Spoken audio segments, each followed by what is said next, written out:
When promoting AEW on TBS, Tony Khan did announce on Twitter he may have a surprise plan. Going to tell you guys everything you need to know for tonight's episode. Also, on top of that, AEW has re-signed one of its commentators, and we are going to talk about a WWE commentator being cleared for in-ring action. Guys, tons of goodies. If you want more videos like this, go ahead and click that subscribe button.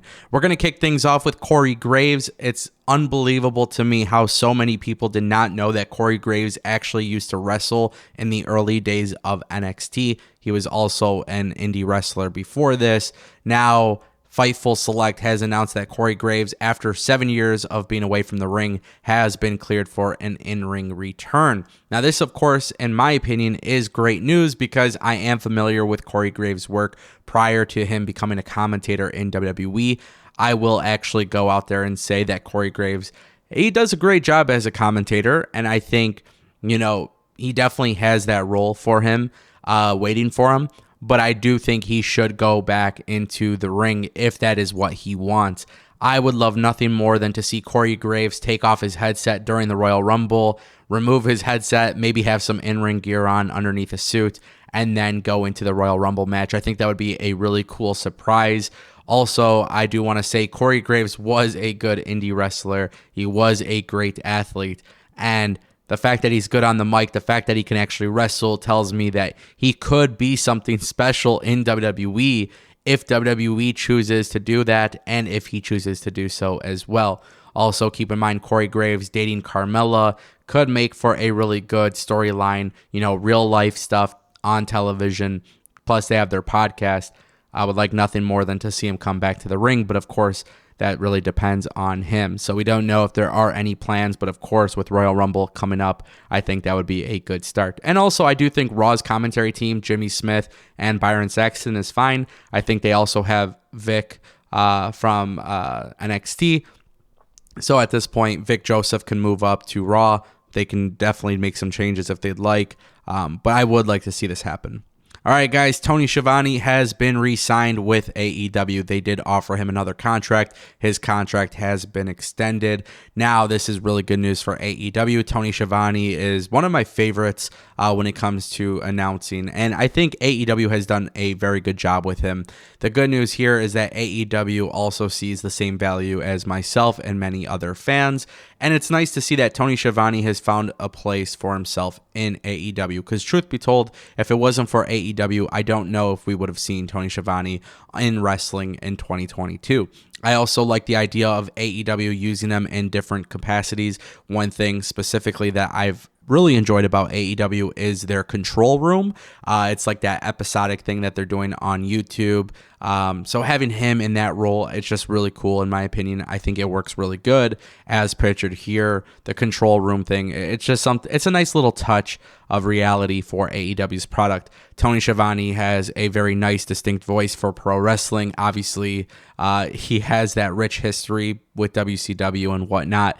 But I do think a lot of people are going to agree with me here. Keeping Schiavone should be a big deal for AEW. A lot of people actually didn't realize that Tony Schiavone could have actually went to WWE prior to his arrival in AEW. A lot of people don't actually seem to know that WWE had a lot of interest in bringing him in, but of course he chose AEW, and I think that's going to be ultimately where he retires. Tony Schiavone has a very rich history, and I could see Schiavone being in a situation where maybe he never goes to WWE other than a Hall of Fame induction, which is very well possible in this day and age. WWE's kind of changing their stance on, performers from other shows being on some sort of television with them, whether it's their television, network series, Hall of Fame, that type of thing. All right, guys, and before we get to our final story of the day, just a quick reminder, Ango Plays is live. We're almost at 1,000 subscribers. I just released a new video on match types for AEW's console game. So if you guys like AEW video game stuff, WWE 2K22, the wrestling code, go ahead and check out that channel. All right, guys, Tony Khan promoting AEW on TBS. And he's talking about another surprise. And I like when Tony Khan talks about surprises. The real question is, how big are these surprises when they come to life? Now, as you guys know, I mentioned this before, Jon Moxley is rumored for a return. I talked about this last week. There is a rumor that's floating around on the internet that Jon Moxley will be competing at GCW's The World, their Hammerstein Ballroom event. And before he can do that, the belief is that he will return to AEW first. Now, we don't know for sure if Jon Moxley is the one that is set to return for AEW, but I believe that could be a very special surprise for AEW. And of course, if Jon Moxley is doing good, if he's doing well, and things are looking good for him, then I do think it does make sense for him to return imminently. I also do believe AEW could utilize Jon Moxley on television right now. There's a lot of stuff being done, especially when you look at Eddie Kingston and Jericho possibly being another feud. I do think you can add Jon Moxley into the mix. I think there's a lot of stuff going on in AEW, but it just doesn't feel the same without Jon Moxley. And that's a good thing. I think that's a lot of praise for Jon Moxley himself, but also AEW and what they've done with Jon Moxley. Now, keep in mind, with Jon Moxley going to GCW, if he is in fact there, I do 100% believe that he's going to drop the GCW World Championship, and then I think we'll see more of him on AEW television.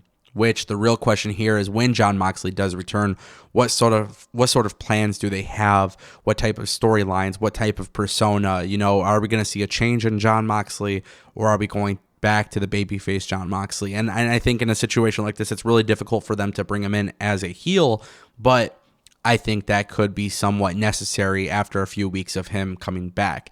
Of course, with AEW and the way that they're doing television right now, it just seems like there's not enough television time for a lot of people. So I would like Jon Moxley to work with some of the younger talents, maybe build a storyline there.